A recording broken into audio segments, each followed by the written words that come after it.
In today's news, Coinbase have confirmed institutions have been given the green light, and these institutions, these Ripple partners, are making some colossal developments.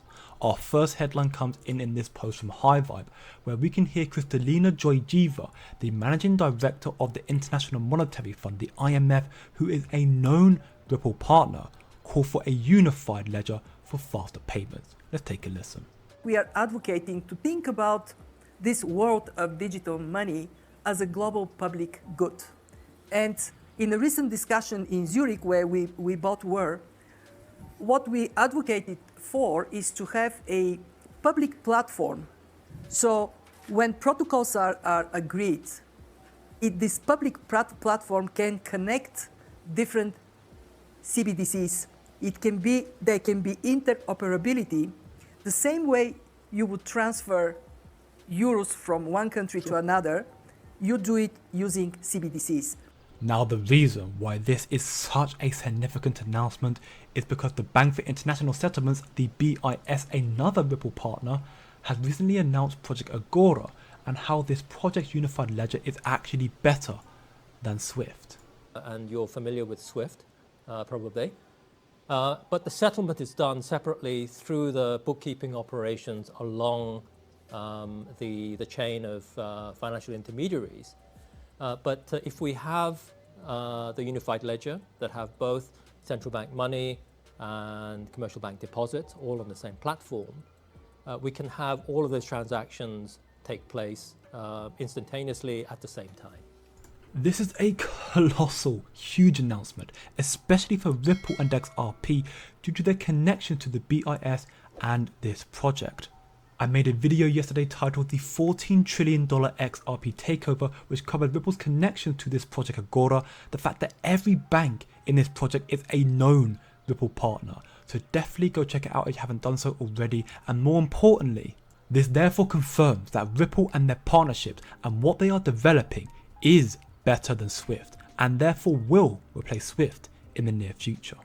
The unified ledger is a blueprint for the future monetary system, as explained in this video from the BIS themselves. Pay very close attention. The term unified ledger refers to the fact that several types of tokens are brought onto the same platform. We would certainly envisage more than one such unified ledger, each associated with a particular use case. So a unified ledger features central bank digital currency in tokenized form as a core component. Alongside CBDCs, tokenized deposits provide the primary means of payment for real and financial transactions. And beyond money, a unified ledger could feature tokenized forms of financial and real assets, such as tokenized government securities, or even tokenized forms of real assets such as commodities or real estate. For the unified ledger to be a practical proposition, it has to meet the higher standards of data confidentiality and cyber resilience. And meanwhile, cryptographic techniques facilitate the confidential sharing of data. Such a system not only improves existing processes, but also unlocks entirely new types of economic arrangements. And in this way, it can improve the old and enable the new. There are many possible use cases, but the full potential of the unified ledger will only become apparent with time as developers build on the platform. Tokenization is the next frontier that will improve the global monetary system, and Ripple with XRP are the ones guiding these institutions from the shadows, shaping the financial landscape. We believe that tokenization is the next frontier in terms of the digitalization of money and payments. Agora is the most ambitious project launched by the BIS Innovation Hub so far. Its reach is global. We have 7 leading central banks from around the globe that are participating. They are the Bank of France, which is representing the Euro system, and then the Bank of Japan, Bank of Korea, Bank of Mexico, Swiss National Bank, Bank of England, and the Federal Reserve Bank of New York. Major banks and other firms with significant presence in the cross-border payment space will be invited to join us on this journey. As stated from Ripple themselves, it's all about the timing of the switch towards a newer connectivity model.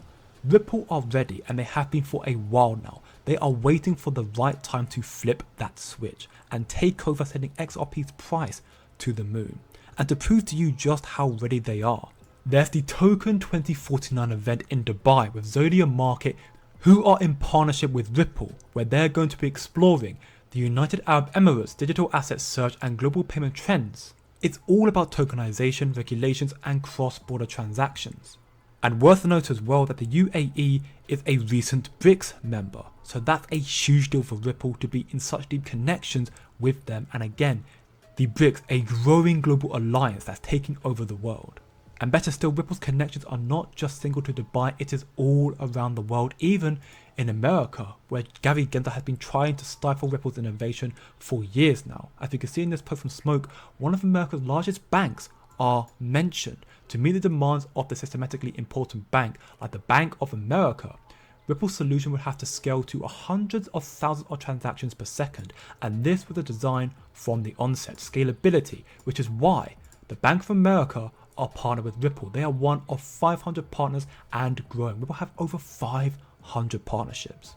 And it gets one step better, as it was recently just announced that Grayscale has shaked up the scene by removing Cardano and Polygon from its digital large cap ETF fund, and they've added Avalanche and XRP to their portfolio. Keep in mind that Grayscale actually dumped XRP due to the filing of the lawsuit, so with them now adding XRP out of the blue, this could imply that the case is unofficially settled and that XRP and Ripple will see an ETF very shortly. XRP is going to soar to the moon. What a time.